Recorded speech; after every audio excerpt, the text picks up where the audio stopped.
मेरे अजीजों, कुछ औरतें ऐसी हैं जिन्हें हैज के खून आते हैं, पीरियड्स के ब्लड आते हैं, तो उस हाल में वो ये सोचती है कि दिन के 10 बजे अगर आ गए तो क्या मेरा रोज़ा हो जाएगा या फिर रोज़ा नहीं होगा। वो इस मसले को ढूंढते रहते हैं और फिर औरत इसी मसले को लेकर किसी औरत के पास जाती है। मेरे अजीजों, यकीन जाने कि हमारे मुआशरे में कुछ ऐसी औरतें हैं जिन्हें पता नहीं होता, फिर भी वो कहती हैं कि अगर वक्ते ज़वाल से पहले हैज का खून आ गया, पीरियड्स के ब्लड आ गए, तो उस हाल में रोज़ा टूट जाएगा, और अगर वक्ते ज़वाल के बाद हैज का खून आया तो उस हाल में रोज़ा मुकम्मल हो जाएगा, रोजे में कोई दिक्कत नहीं होगी, कोई परेशानी नहीं होगी। तो सबसे पहली बात मैं उन औरतों से ये अर्ज करूंगा कि बहनों, अगर आप किसी मसले को नहीं जानते हैं तो खुदा के लिए आप गलत मसले न बताया करो। इससे ये होगा कि आप तो दुनिया में गलत मसले बताकर अपने कद को ऊंचा कर लेंगे,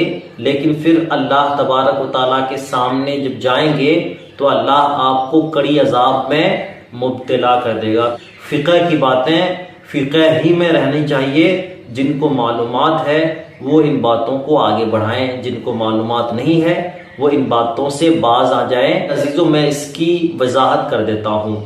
क्या हकीकतन ज़वाल के बाद खून आने से रोज़ा नहीं टूटेगा, रोज़ा हो जाएगा? तो मेरे अजीजों, आप ये समझिए कि सहर से लेकर इफ्तार तक पूरा का पूरा दिन आपका रोज़ा होता है।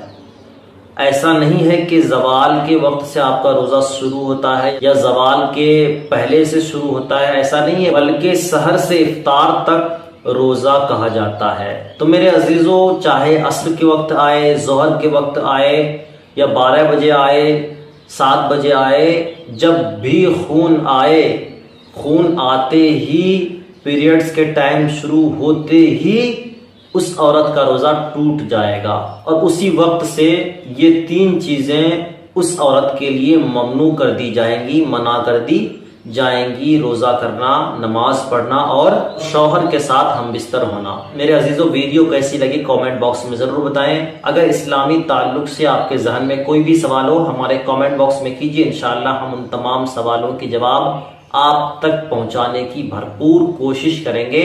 मेरे अजीज दोस्तों, दीजिए अब मुझे इजाजत। मिलते हैं इस्लामिक रिलेटेड किसी दूसरी वीडियोस के साथ, अच्छी वीडियोस के साथ। तब तक के लिए अपना ख्याल रखें, अपने घर वालों का ख्याल रखें। अल्लाह हाफिज।